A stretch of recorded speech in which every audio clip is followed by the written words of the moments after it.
성경 구절 너무나 잘 아는 구절입니다. 우리 함께 한 목소리로 봉독하시겠습니다. 사도행전 1장 8절 말씀입니다. 오직 성령이 너희에게 임하시면 너희가 권능을 받고 예루살렘과 온 유대와 사마리아와 땅끝까지 이르러 내 증인이 되리라 하시니라. 아멘. 제가 한 구절 더 읽어드리겠습니다. 마태복음 28장 18절로 20절 말씀 너무나 잘 아시는 말씀입니다.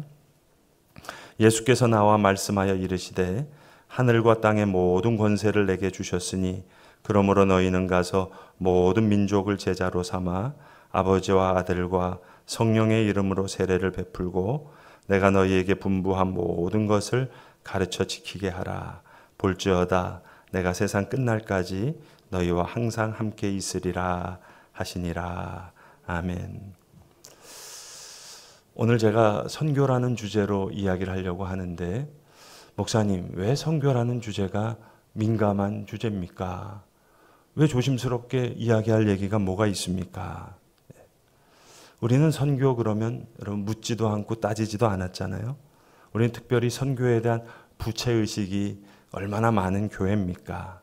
오늘 우리가 읽은 말씀도, 제가 읽어드린 말씀도 예수님 승천하시면서 마지막 부탁하신 말씀이잖아요. 그래서 Great Commission, Great Commandment, 대위임령, 마지막 부탁. 너희가 가서 모든 족속을 제자로 삼아 아버지와 아들과 성령의 이름으로 세례를 베풀고 내가 너희에게 분부한 모든 것을 가르쳐 지키게 하라. 볼지어다 내가 세상 끝날까지 너희와 항상 함께 있으리라. 마지막 부탁이니까 이건 해야 되는 거죠. 그러니까 여러분 한국교회만큼 그동안 얼마나 열심히 선교한 교회가 어디 있습니까? 세계 방방곡곡을 다니면서 교회를 세웠고 병원을 세웠고 학교를 세웠고 선교 참 열심히 했습니다. 내년에 우리 송도에 이제 로산 대회가 열리는데 유명한 세계 선교 대회입니다. 아마 많은 분들 모일 거예요. 행사도 아마 잘 치를 겁니다. 또 친절한 우리 한국 교회가 많은 이 선교 대회 참석자들을 잘 도울 겁니다. 그러나 이 선교 대회가 어떤 위치에 있고 또 어떤 도전 속에 있는지 그거에 대해서는 우리가 잘 모를 때가 좀 많습니다. 그래서 오늘 왜 민감한 주제냐? 선교 그러면 너무 큰 열정을 가지고 선교했기 때문에 묻지도 않고 따지지도 않고 선교했기 때문에 이것이 오히려 반대로 이제 민감한 주제가 됐습니다. 어려운 주제가 됐습니다. 그래서 제가 오늘 이야기 중에 한 앞에 반 정도는 좀 어두운 부분을 이야기를 좀 하겠고 그 다음에 나머지 반은 좀 희망찬 이야기를 좀 하려고 합니다. 여러분 저는 개인적으로 미국에 한 10년 정도 유학을 했는데 두 학교에서 유학을 했습니다. 근데 두 번째 유학했던 7년 동안 유학했던 그 학교가 세계에서 제일 큰 선교대학원, 거기서 제가 유학을 했습니다. 그 신학교는 신학대학원, 선교학대학원, 심리학대학원, 대학원이 3개인데 그 중에서 제가 선교대학원에서 공부를 했거든요. 그리고 그 선교대학원은 세계에서 있는 선교대학원 중에서 가장 큰 신학교입니다. 그러니까 제가 얼마나 7년 동안 있으면서 그 선교대학원에서 공부하러 오신 선교사님을 많이 만나 뵙고 또 제가 선교학을 부전공했으니까 선교 얼마나 많은 걸 좀 받겠습니까? 훌륭한 선교사님들 많으시죠. 존경스러운 선교사님들 많으시죠. 그걸 부정하려고 하는 게 아니라 그러나 선교 전략 하나 짜는 것도 정말 복잡합니다. 그냥 선교사 헌신한다고 우리가 파송하고 이렇게 할 수 있는 부분이 아닙니다. 제가 지난주에 잠깐 말씀드렸는데 1927년도에 우리 한석진 목사님이 외국 선교사님들을 향해서 하신 말씀 제가 말씀드렸습니다. 1927년에 유명한 그 선교 동원가가 미국의 선교사님들이 오셔서 한국에 많은 선교사님들이 모이셨어요. 그분들한테 모였을 때 한석진 목사님한테 한 말씀, 한국교회 목회자로서 우리 선교사에게 외국 선교사들에게 해줄 말이 있느냐 하는 것을 부탁을 했습니다. 한석진 목사님은 어떤 분이시냐? 평양신학교 1회 졸업생이에요. 우리나라 최초의 목사님, 7 목사님 중에 한 분이세요. 마포삼열 마포삼열 목사님, 사무엘 마펜 목사님한테 세례를 받았던 그 최초의 목사님 중에 한 분이었던 한석진 목사님께서 무슨 말씀을 하는가 하니, 선교사님들 제발 고향으로 돌아가 주세요. 그러니까 분위기가 싸해진 거죠, 여러분. 그때 한마디를 더 하셨어요. 고향으로 가시기 힘드시면 천국으로 돌아가 주세요. 이 땅을 떠나시든지 아니면 아예 돌아가시든지. 자, 여러분 1885년 언더우드 아펜셀러 선교사가 처음 제물포에 발을 디뎠습니다. 1927년이면 불과 40년이 지난 시점입니다. 우리가 선교사님들로부터 얼마나 많은 도움을 받았어요. 1927년 이후도 60년, 70년, 80년대까지 많은 도움을 받았습니다마는 한석진 목사님이 그런 이야기를 하셨는데, 지금 외국에 나가 계신 해외 선교사님들을 그 상황 속에 바로 현지 교인들을 또 후지 목회자들 가운데서는 이런 우리 1927년도에 한석진 목사님이 말씀하셨던 그런 상황에 놓여져 있는 그런 지역도 많다 하는 겁니다. 여러분, 좀 이상한 얘기로 들려질지 모르지만 지금 세계 선교, 사회 선교 제일 열심히 하는 데가 어딘 줄 아세요? 3군데가 있는데 그게 첫 번째가 통일교고, 그다음에 신천지고, 그다음에 안상홍 증인회입니다. 하나님의 나라입니다. 이건 뭐 교단 우리가 다 통틀어서 하는 것보다도 뭐 사회적으로도 그렇고요. 아예 유엔 앞에 사무실을 차렸으니까는요. 무슨 뭐 난민 이야기할 때, 팔레스타인 할 때 이거 뭐 너무너무 조직적으로 합니다. 그러니까 이게 얼마나 이게 심각한 문제인지 모르겠습니다. 그래서 제가 이제 그런 전이해가 있기 때문에 제가 이제 선교지에 가서 선교사님들 만나서 기도도 하고 또 이 뭐 후원도 드리고 그런 일도 하지만 같이 선교사님과 머리를 맞대면서 좀 고민도 함께 많이 나눕니다. 그리고 선교사님 좀 듣기 힘든 이야기도 하고 그렇습니다. 왠고하니 여러분 보세요. 많은 선교사님들이 나간 그 곳에 선교사님들보다 그곳에 있는 분들이 그 현지말 더 잘합니다. 예를 들어서 태국 선교사님, 태국에 있는 분들이 태국말 더 잘합니다. 태국 문화도 더 잘합니다. 선교사님은 한국에 돌아올 수 있지만 그분들은 계속 거기에 삽니다. 그리고 많은 경우에 선교사님들이 가서 뭐 성서학교도 하고 신학교도 하고 그렇지만 이제 많은 경우에 그 현지에 신학교가 현지에 의해서 잘 돌아가는 신학교도 있고 이게 이렇습니다. 베트남만 하더라도요, 여러분. 제가 최 선교사님 이제 대학 동기잖아요. 얼마나 훌륭한 선교사님인지 몰라요. 근데 중국에서 선교하시다가 추방당하셔서 베트남에 가셨거든요. 사실 선교사님의 마음에는 중국을 향한 마음이 더 많아요. 근데 추방당하셨단 말이에요.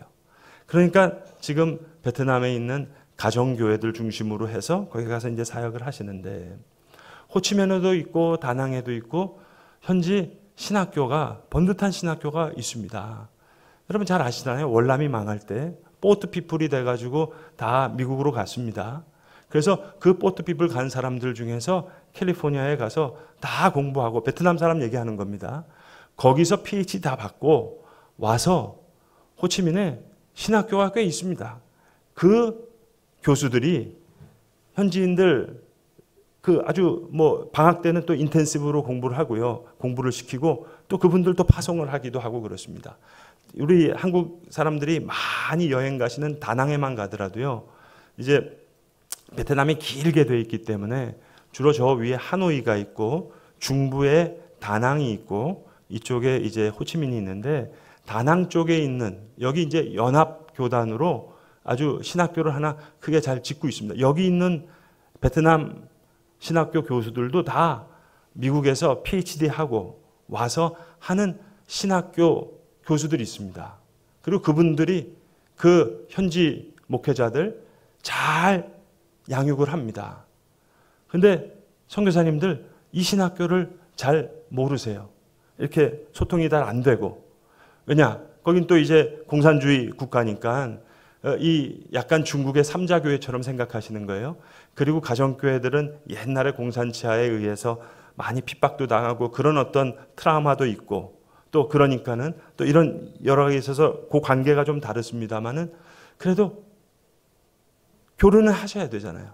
그래서 일단 기독교 교회도 많이 있고 신학교도 있는 가운데 중복 투자가 되는 경우도 있고 그거와 별도로 이렇게 되는 그런 부분들도 많습니다. 그래서 이런 얘기 제가 하게 되거든요.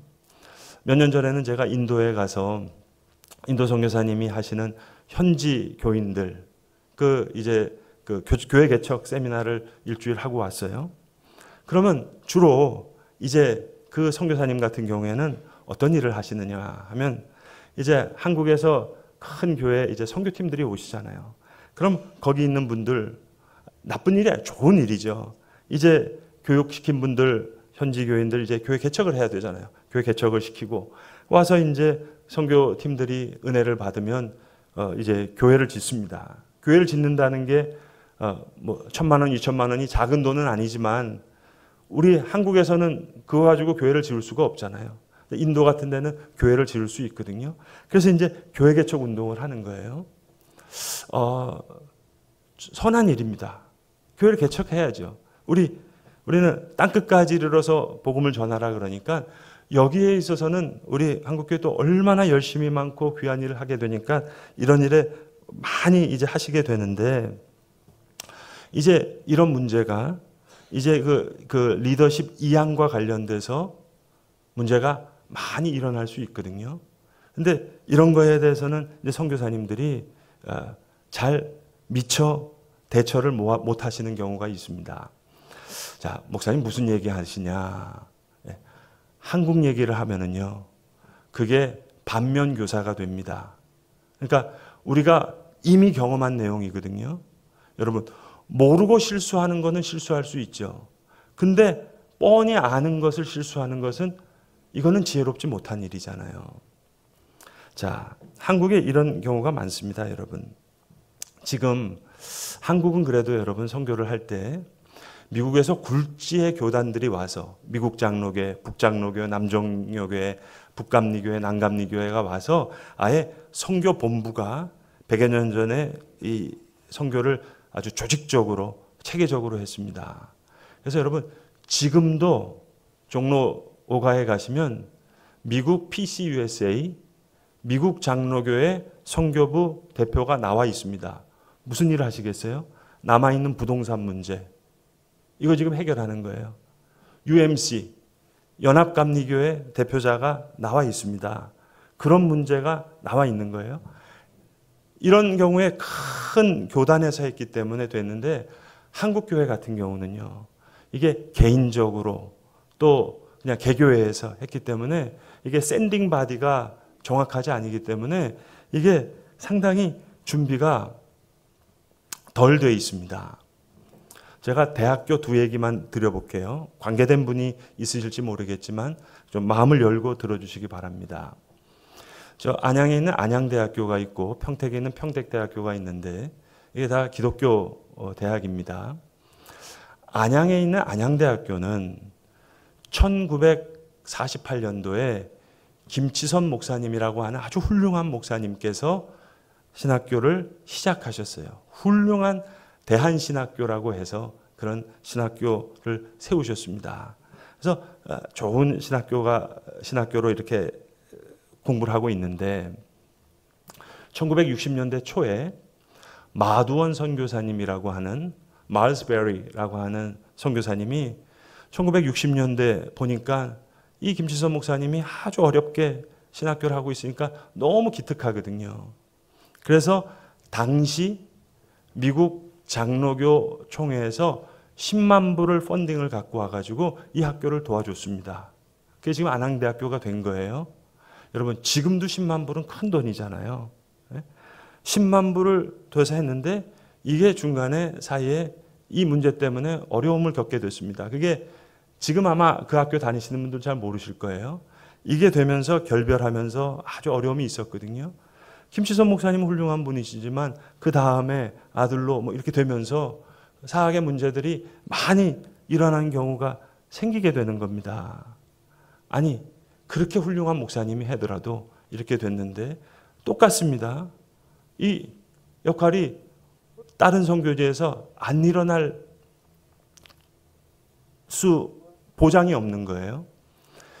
여러분, 그 평택대학교라고 하는 대학교는요, 1912년도에 세워진 피어선 신학교에서 세워진 교회인데 100년 전 일이잖아요. 피어선 선교사님이라는 분은요, 정말 훌륭한 선교사님이에요. 언더우드 아펜셀러하고는 좀 이렇게 표현해서 죄송하지만 격이 다른 분이라고 할까요? 그만큼 훌륭한 선교사님이에요. 이 피어선 신학교가 어떻게 시작됐느냐 하면은 이 피어선이 어떤 가문이냐면 미국 예일 대학교 있죠. 그 예일 대학교를 세운 사람이 아브라함 피어선입니다. 그 집안 사람이에요. 그리고 이 피어선 목사님은 그때 당대에 벌써 미국에서 큰 교회들을, 이렇게 대표적인 교회들을 목회하셨고, 맨 마지막에 목회하셨던 교회가 어디냐면은 필라델피아에 있는 교회인데, 그 교회는 여러분 워너메이커라고 하는 미국의 유명한 백화점 왕이 있죠. 그분이 장로님으로 있던 교회예요. 당시 교인이 1,500명, 준현주일학교가 2,500명 되는 그 교회입니다. 그러니까 이분이 그때 당시에 벌써 책을 60권을 쓰고 많은 설교를 하고, 그리고 영국의 가장 지금 역사상, 설교 역사상 최고의 설교자라고 하는 스펄전 목사님이 몸이 아프실 때 그 교회에 맡아서 설교를 하시고 이런 분이세요. 이분이 뉴 브런스윅 신학교에 가서 많은 강연을 하니까 그때 선교에 대한 강의를 듣고 감동받아서 신학교를, 한국에 선교로 온 사람이 언더우드 선교사입니다. 그러니까는 선생님이죠. 그리고 이게 그렇게 되는 분이십니다. 그러니까 이분이 워너메이커 장로님이 계시는 교회에서 목회하시다가 그 다음에 영국과 스코틀랜드를 다니면서 선교하시는 분이에요. 캐직 사경회라고 하는 것은 영국에 가장 많이 모이는 그 사경회인데 거기 늘 대표 부흥 강사로 오시는 분이시고, 그분이 1910년도에 조선으로 옵니다. 그러니까 선교사님들이 얼마나 피어선 선교사님의 강의를 듣고 싶어 했겠어요. 모인 거예요. 그리고 강의를 했어요. 은혜 받았어요. 그래서 1911년까지 한 번 더 해주세요. 남으신 거예요. 그리고 돌아가셨어요. 여러분, 돌아가시면 항상 사람들이 감동받거든요. 연세대학교도 세워진 게 뭐냐면 언더우드가 죽으니까 언더우드 형이 언더우드 타이프라이터 회사라고 하는, 지금으로 따지면 마이크로소프트 같은 회사예요. 그 형이 자기 동생이 죽으니까 지금 저 신촌에 30몇 평 땅을 사서 기부를 하는 겁니다. 이 피어슨 선교사님이 마지막 한국에 와서 선교의 불을 태우고 1911년도에 돌아가시니까 1912년도에 피어선 신학교를 세우는 거예요. 그게 어디냐? 지금 종로구 신문로. 거기에 아무 신식 건물이 없었을 때 3층 건물을 세우는 거예요. 그래서 야간 신학교를 시작하는 겁니다. 그러니까 못 배우는 한국 목사님들이 그때 야간 신학교, 피어선 출신 목사님들이 많아요. 주간 신학교 말고 야간 신학교, 피어선 신학교 출신입니다. 지금도 여러분 종로구 신문로 몇 번지에 가시면은요, 피어선 빌딩이 있어요. 그 빌딩이 뭔 줄 아세요? 대한민국 최초의 주상복합. 옛날로 따지면은요, 그게 타워 팰리스 같은 제일 좋은 그겁니다. 이 재단을 해가지고 학교를 세워야 된다 해서 신학교 했던 거예요. 그러다가 6.25 나니까 다 타고 뭐 하고 뭐 하다가 나중에 1980년도에 평택대학교가 시작이 되는 거거든요. 근데 이게 평택대학교가 많은 사학 문제 나오는, 검색하면 나옵니다, 여러분. 지금 물론 교목실도 있고 기독교 정신을 가르치기 위해서 많은 분들이, 신학과 교수님들 많이 애쓰고 있지만은 또 많은 문제들이 일어나고 있거든요. 있었었거든요. 그러니까 여러분, 불과 몇십 년 전에, 몇백 년 전에 이런 문제가 한국에 고스란히 드러나고 있는 문제예요.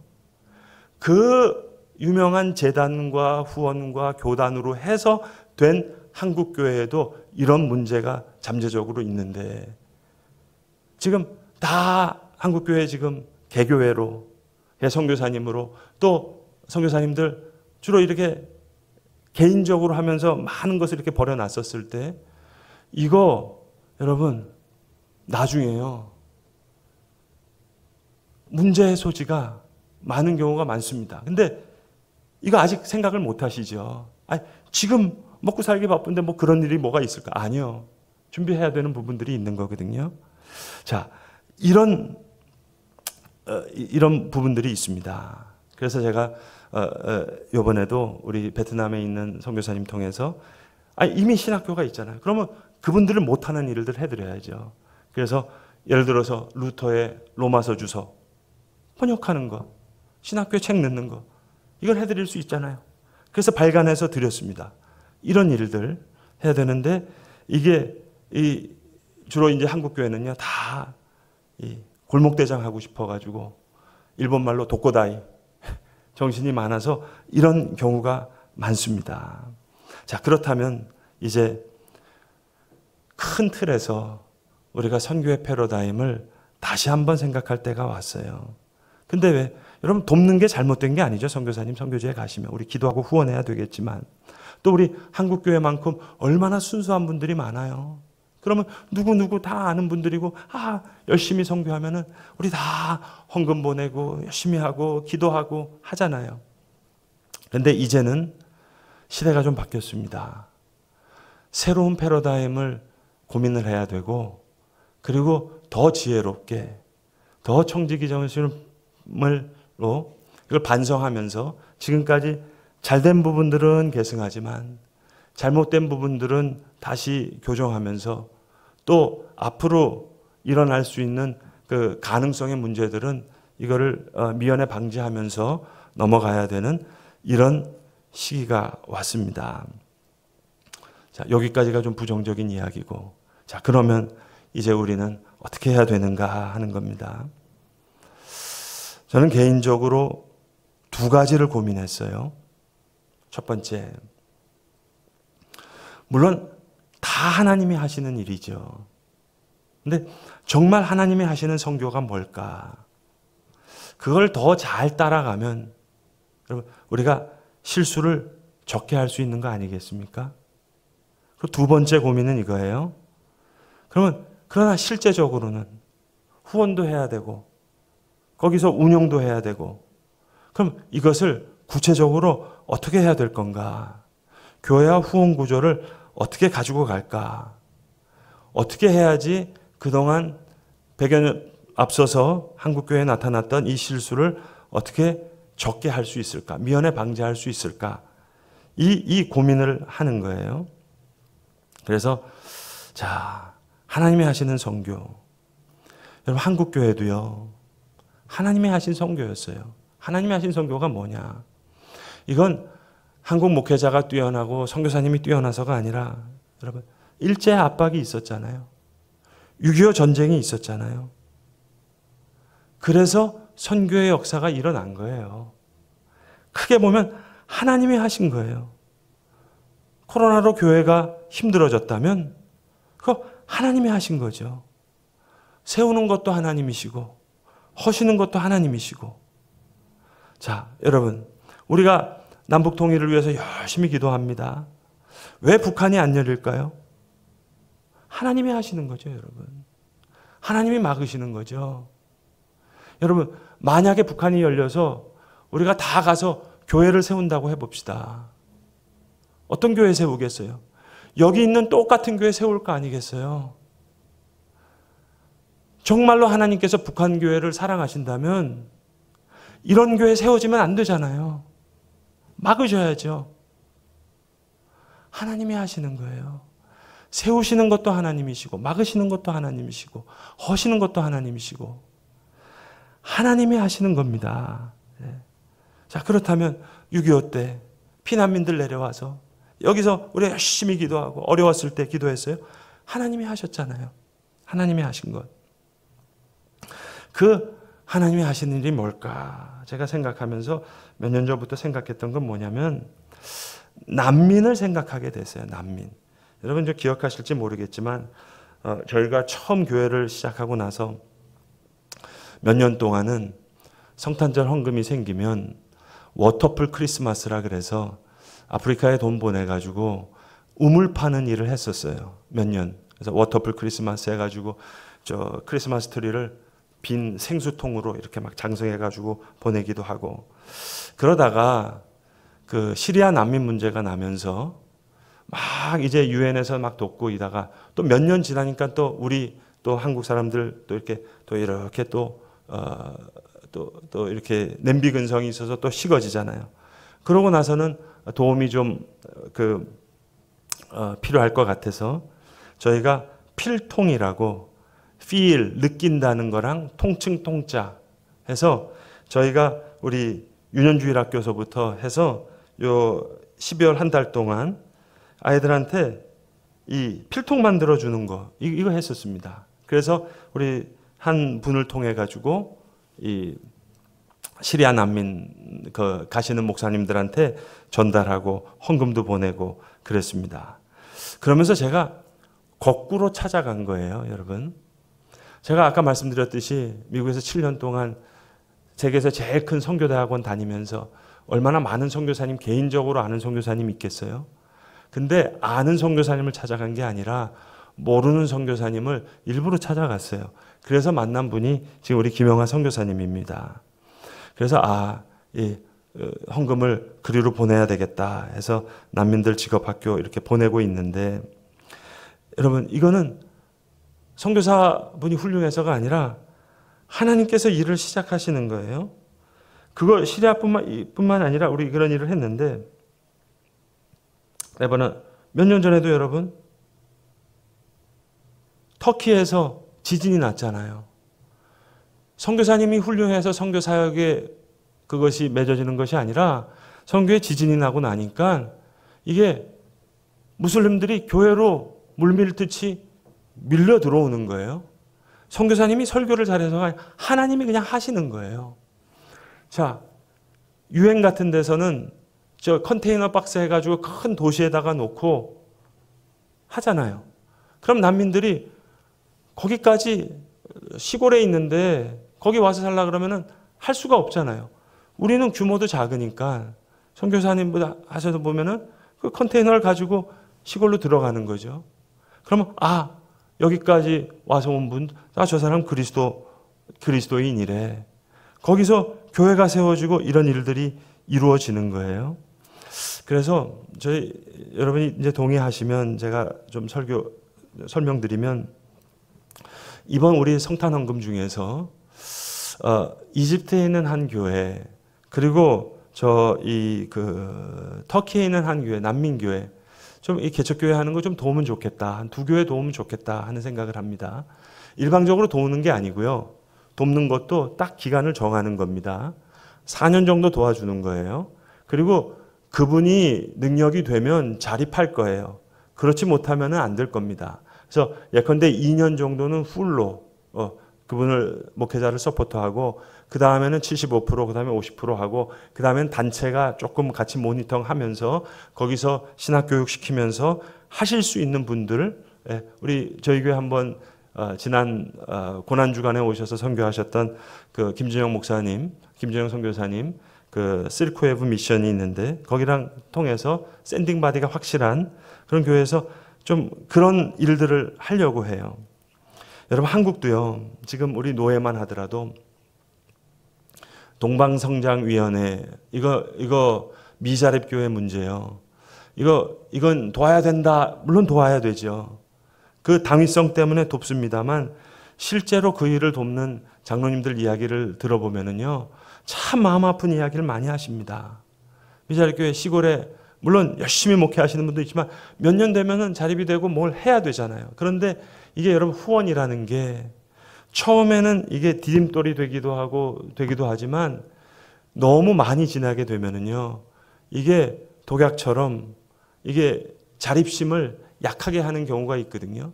그러니까 우리가 여러분 난민 교회를 세우더라도 정말 그 어떤 목회자가 열매를 맺을 수 있게 이 전략을 가지고 계획을 가지고 그렇게 도와줘야 되는 거죠.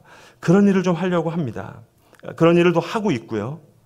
그리고 여러분 잘 모르시겠지만 그래서 이제 그 실크웨브 미션에서 하는 교회인데 여러 교회가 매칭이 돼서 하는 교회인데 저희도 이 처치 플랜트 하는 교회를 이번 성탄절에 좀 했으면 좋겠고 그 다음에 제가 그 섬기고 있는 사단법인을 통해서 미얀마 난민 미얀마에 내전이 있으면서 이쪽 태국 쪽에 난민들이 많이 들어옵니다. 지금 한 600명 정도 아이 돕는 일을 제가 섬기는 그 사단법인에서 하고 있습니다. 한 6개 학교는 지금 이 태국 쪽에 있는 그 미얀마 난민을 돕는 거고요. 레바논도 마찬가지입니다, 여러분. 레바논에 이 자알레라고 하는 곳이 시리아에 붙어 있는 곳에 여기 이제 난민들이 있으니까 거기를 돕는 거고요.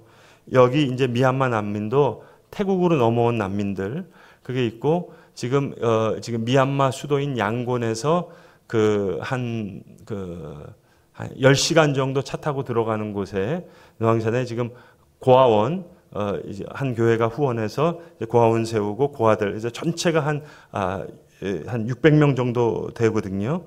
이런 일들을 하려고 합니다. 하고 있습니다. 하고 있습니다. 그래서 여기 이제 몇 군데 있는 제가 사진을 갖고 왔고요. 이런 일들을 하고 있는데 자, 여러분 이 일을 제가 어떻게 하는가 하니 여러분 여기 이분들 중에서 여기 우리 송도 예수만 교회 중에서 제가 이사장으로 있는 하모니 포 시티에 월 10,000원씩 후원 좀 해달라고 부탁받으신 분 혹시 계세요? 한 분도 없죠? 제가 일부러 안 한 겁니다. 왜 이렇게 했느냐? 많은 교회들이요, 대형 교회들이 각각 NGO 단체를 만듭니다. 어느 교회 제가 다 얘기해 드릴 수 있는데 결례가 될까 봐 말씀을 안 드리겠습니다. 큰 교회에서 NGO 단체를 만들어요. 그러면 제일 쉽게 할 수 있는 후원이 뭐겠어요? 교인들한테 죄송합니다. 빨대 꼽는 거예요. 월 10,000원씩 후원해달라 그러면 여러분 제가 부탁하면 권사님들 여기 안 하시겠어요? 왜 반응이 이러지? 안 하실래나? 하시잖아요. 예? 근데 그렇게 되면은요, 아까 교회가 자립심이 없어지듯이 NGO도 자립심이 없어집니다.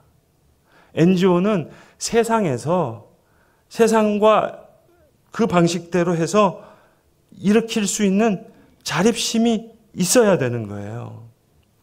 여러분, 부산의 그 경제 규모가 100조랍니다. 100조. 조 단위로 100조. 근데 판교만요. 1년 그 기업들 매출액이요. 하여튼 그 어떤 기업인지 모르겠는데 부산이 경제 규모가 100조면 판교는 110조래요. 110조. 그러면 제가 NGO 단체를 판교에서 내렸으면은 송도에 계신 교인들 권사님들한테 월 10,000원씩 주세요. 이거 해야 되겠습니까? 아니면 그 110조 되는 기업들, 거기 사회 봉사하는 거기 기업들 해가지고 이거 뚫어야 되겠습니까? 이거 뚫은 거예요, 여러분. 노숙자 따밥이라고 저희 교회 개척을 하나 했는데요. 제가 이사장으로 있는 사단법인에서 한 거예요. 여기 따뜻한 밥차 월 10,000원씩 후원해 주세요. 여러분, 제가 부탁한 송도 예수만교회 교인들이 있습니까? 한 분도 없을 거예요. 제가 부탁하지 않았어요. 고려아연이라는 큰 글로벌 기업입니다. 그래서 제가 5,000만 원 후원 받아서 밥차 샀어요. 그리고 제가 이사장으로 있는 그 도시공동체 연구소라는 교회 그 연구소에 한 30교회가 후원하고 있습니다. 그 중에서 성남 쪽에 있는 교회가 한 5-6교회가 돼요. 그러니까는 매주 한 번씩 좀 봉사해 달라고 부탁을 드려서 협력기관으로 매주 와서 그 노숙자들, 여러분 노숙자가요, 여러분이 생각한 노숙자가 아닙니다. 우리랑 한 끗 차이예요. 지난달에 사장님 하셨던 분이에요. 근데 집에 갈 수가 없으니까 나와서 하시는 분들. 매주 저희가 한 150명 정도 이렇게 그 식사 봉사도 하고도 있고 이렇게 하는데 이런 일들 합니다. 미얀마 난민들도요. 여기 제가 사단법인 여기에서 600명 먹이고 있고 최근에 거기에 뮤직 스쿨을 했어요. 원래 여기 티나머니가 성남시에 있는 저소득층 그 악기 같은 거 다 후원받아서 했으니까 이거 여기만 하냐? 600명 지금 거기 그 난민학교 학생들이 있는데 여기들도 그 음악 가르쳐 주자. 하다못해 이 리코더라도 키보드라도 해서 해주자. 그러니까 거기 각 6개 센터에 음악들을 해보니까는 대략 한 1,000만 원 정도 들겠더라고요. 제가 한 기업을 뚫어가지고 후원금 받고 그리고 제 친구 중에 할리우드에서 음악 감독하는 친구가 있습니다. 하나님 은혜 주셔서 아주 웰러프 잘 삽니다. 뭐 와인 한 병을 먹어도 저기 몇천 불짜리 먹어요. 그래서 야, 너 여기 헌금 안 하면 너 지옥 간다.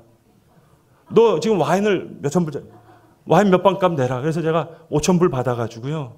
그러니까 요즘 달러 때문에 그거 한 700만 원 되더라고요. 또 여기 은퇴하신 그 음악 교수님들. 예? 아니 지금 음악 교수 여기서 잘 하시지만 300만 원만 헌금하시라. 저쪽에 지금 600명 그러면은 음악 학교 할 수 있는데 거기 현지에 있는 음악 교사들 해가지고요. 이런 거 하는 거예요. 이런 거 했는데 가만 생각해 보니까 컨텐츠는 너무 좋은데 지금 들어오니까 이게 다 후원 구조가 들어왔다가 다 빠져나가는 거예요. 그래서 이게 사단법인을 후원 사단법인이 아니라 활동 사단법인으로 해야 되겠다. 스토리가 너무 좋거든요. 그러니까 우리 김영하 선교사님 하는 레바논 이것도 여기 넣고 지금 미얀마에 있는 제가 아까 말씀드렸던 난민 학교뿐만 아니라 여기 미얀마에 있는 그 뮤직 스쿨 그리고 여기 따뜻한 밥차 이런 걸 해가지고요. 판교가 110조래요, 여러분. 110조.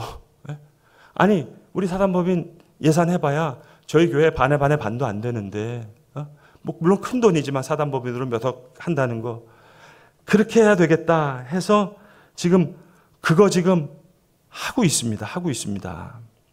그리고 제가 또 하나는 우리 최성 교사님도 베트남에 계시지만 제 아내가 UCLA에서 간호사 할 때 같이 간호해서 아주 훌륭한 그 베트남 부부가 있는데 지금 캄보디아에 가서 베트남인인데 캄보디아로 넘어가 있는 난민들 선교하는 투이라고 하는 현지인이 있어요. 최동혁 선교사님이 베트남어 잘하겠어요? 이 투이라는 UCLA에서 공부한 이분이 베트남어 더 잘하겠어요. 난민 가서 이런 분들 좀 만나봐야 되겠다 하는 생각을 하고 있습니다. 그래서 제가 왜 이렇게 길게 얘기를 하느냐. 여러분 지금이라도요. 나중에 집에 네이버 가가지고 하모니 포 시티 찍어보세요. 그러면 핸드폰에 무슨 사역을 하는지 나와 있고 그 다음에 돈이 어떻게 쓰여지는지 재정 보고 제가 다 했고 그 다음에 어떻게 누르면은 각 사역마다가 펀레이징 하는 거 이거 어떻게 다 하는지 여러분 하라는 얘기 아니에요. 저 판교에 110조한테 제가 할 거예요. 할 거. 그렇게 구조를 이렇게 지금 이게 가서 하는 거고요. 이런 여러 가지가 있습니다. 자, 이 얘기를 왜 하느냐. 그러면 우리 교회는 어떻게 해야 될 건가? 제가 지금 그 얘기를 하려고 하는 거예요. 이거 우리 권사님들 기억하세요? 저희 삼청동 갔다가 홍우림 작가가 하는 우리 우리 사진전 갔었잖아요. 이 홍우림 작가한테 부탁을 해가지고요. 저희가 좀 펀드레이징을 해서 여기 19일부터 25일까지 성남시청 1층에서 하는데요. 이게 뭐냐면 그 노숙자 우리 아까 따뜻한 밥차 하는 우리 150명 밥 하시는 분들 사진을 찍고 봉사하는 봉사자들 사진을 찍었어요. 보시면은 저희가 다 이렇게 옷 입히고 분장해가지고 누가 누군지 몰라요. 예. 노숙자인지 이분이 도움을 주시는 분인지 사진전을 하는 겁니다. 하나의 메시지인 거죠. 도움을 주시는 분이나 도움을 받는 분이나 다른 사람이 아니다. 홍우림 작가가 이거 사진을 기회 되시는 분, 성남시청 가시는 분은 12월 19일부터 25일까지 한번 가보시길 바랍니다.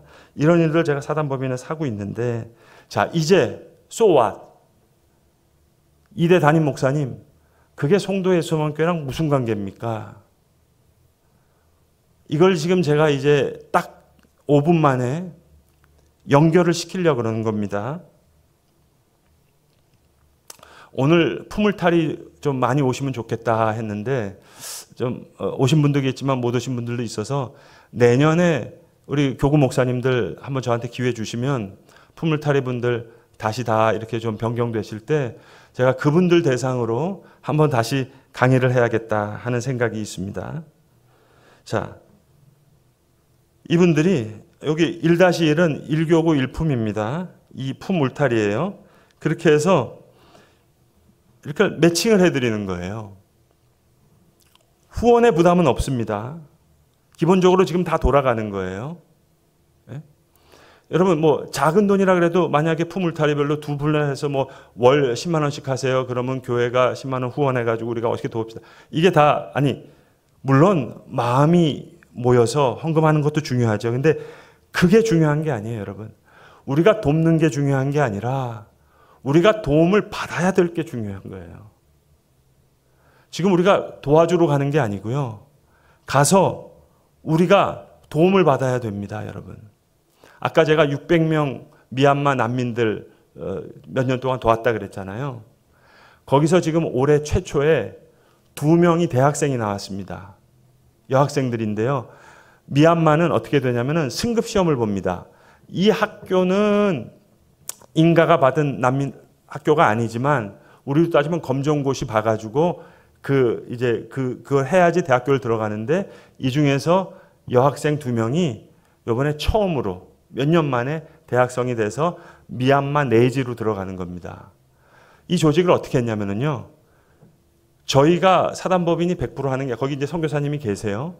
그런데 미얀마 난민들 하면서 거기서 난민들 중에서 목회자가 된 사람들이 있잖아요. 교회도 세워졌잖아요. 이거 해라. 같이 하는 거예요. 그래야지 여러분 이거 리더십 이양 문제가 되는 거잖아요. 아까 제가 평택대학교 문제도 했고 안양대학교도 문제도 했는데 이거 우리가 다 하면 제가 그거 뭐 난민학교 언제까지 하겠어요. 거기 있는 정말 김치선 목사님 같이 훌륭한 목사님도 결국 이렇게 나오는데 거기 더 확실한 이 재단을 만들고 해서 그 현지인들 해가지고 잘 할 수 있도록 해야 되죠. 김치선 목사님 잘했는데 마두원 선교사님이 마을스베리 선교사님이 10만 불 줘가지고 학교 이렇게 됐는데 문제가 그런 선교가 아니라 처음부터 현지인들과 함께하면서 현지교회와 함께하면서 그런 구조 독립적으로 자립적으로 할 수 있는 것 우리는 마중물처럼 그리고 할 수 없는 거 도와주고 물론 저희가 지금은 많이 도와주죠. 지금은 100%지만 75%, 50%, 25% 하면서 이걸 해야 되지 않겠습니까? 그렇게 지금 하고 있거든요.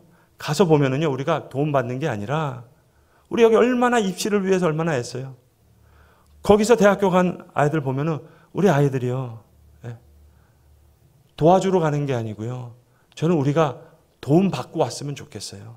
알량한 뭐 몇십만 원, 몇백만 원 돕는 게 아니라 제가 기업을 통해서 할게요. 그리고 또 후원자들 통해서 할게요. 물론 십시일반 우리 교인들 하는 게 좋겠지만 그거보다도 더 기도하면서 지금 하나님이 어떤 일을 하시고 지금 선교의 패러다임이 어떻게 바뀌고 있고 한국교회가 열심히 선교한다 그러면서 어떤 부분은 잘못했고 이거 다시 반성해야 되고 지금 좀 많이 늦었습니다. 그러나 다시 생각하면서 정말 어떻게 해야 될 건가 이거 우리가 다시 생각해 봤으면 좋겠어요. 그리고 그냥 생활 선교 하는 거예요. 우리 청년부 단기 선교 가는 거예요. 이건 너무 힘들어요, 여러분. 연극도 준비해야죠. 뭐 모션도 준비해야죠. 그리고 이 청년들 뭐 하려고 그러면은요. 우리 돈도 많이 후원해야 되고요. 이거 베트남 한번 갔다 오는 게 이게 얼마나 힘든 일인지 몰라요. 그런 게 아니라 그냥 우리 생활 선교 했으면 좋겠다. 오늘 제가 이렇게 한 30분, 40분 만에 이야기하려니까 너무 힘들어요. 너무 바빠요. 이렇게 하지 말고 1년에 한두 차례 4주씩 훈련하는 거예요.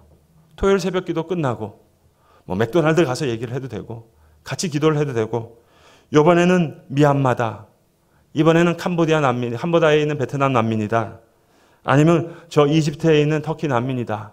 뭐 어디를 간다 하고 그러면 그거를 같이 4주 동안 공부하는 거예요.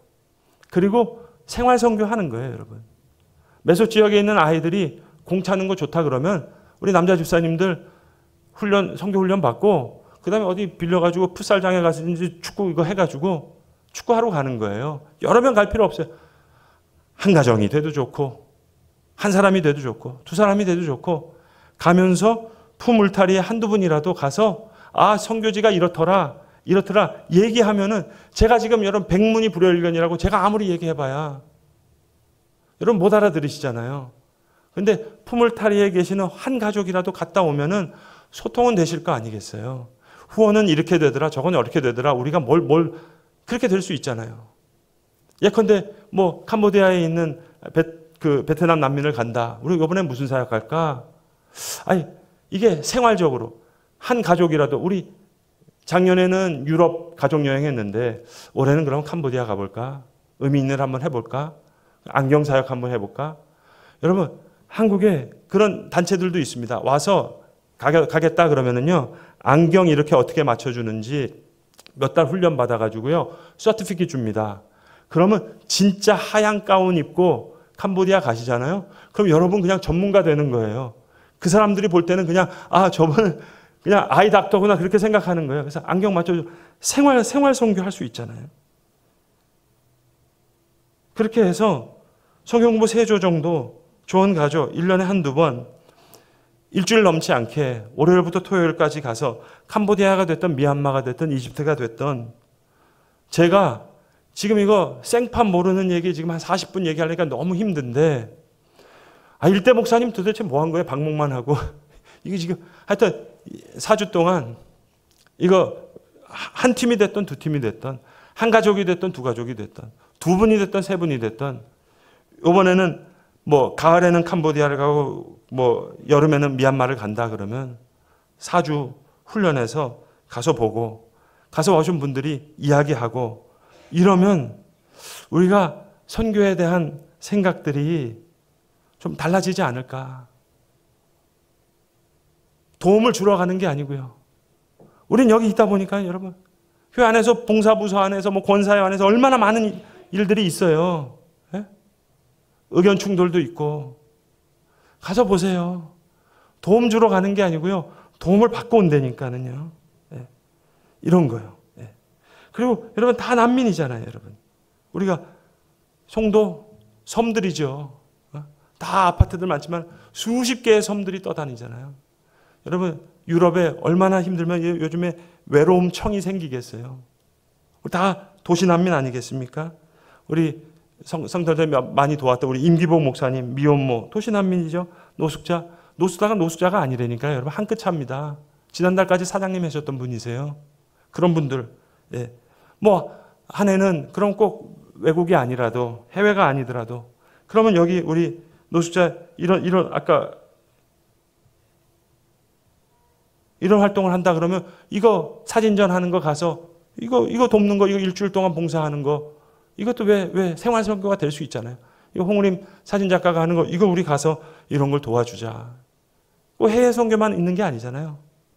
국내에서도 얼마든지 의미 있는 일을 할 수 있고 그래서 새해에는 저희가 이런 일들을 좀 하고 싶은 제가 그 마음이 있습니다. 지금 생각해 보니까는요. 제가 제일 후회되는 게 뭐냐면 제가 김영하 선교사님 만나러 레바논 비행기 타고 떠난 날이 제 아내가 4년 좀 전에 그 유방암 때문에 절제하는 그날이었어요. 지금 생각해 봤으면 그때 가는 게 아닌데 지금 제가 후회가 됩니다. 도착하고 나니까 수술 끝나고 나와가지고 막 말도 못하고 그럴 때 그날 제가 갔었거든요. 물론 우리가 읽었던 본문처럼 땅끝까지 선교한다고 사실 여러분 자랑할 것도 없잖아요. 아내 수술 받는 날 레바논 간다고 뭐 선교지 갔다고 자랑할 수 있겠어요?